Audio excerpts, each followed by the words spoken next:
Gerard, baie geluk, weer 'n baie skitterende byeenkoms wat julle het vir die gestremde hengelaars, vissermanne. Yes. Hoeveel steen is dit hierdie jaar? Hierdie is nou gelukkig die 7de ene. Hoe lyk die bywoning hierdie jaar? Dis die eerste keer dat julle dit op 'n Sondag doen. Hoe lyk die bywoning? Baie beter. Dit het alle verwagtinge oortref. Jy weet, ons het glad nie gedink ons gaan so baie mense kry nie.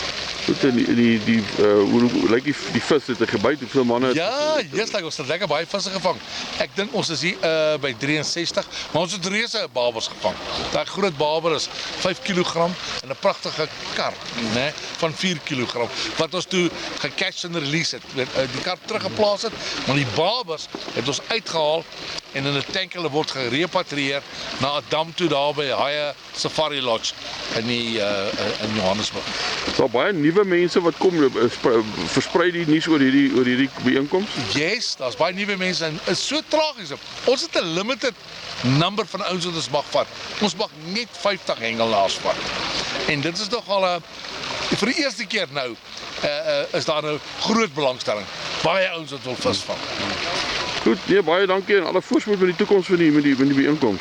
Dankie Koos.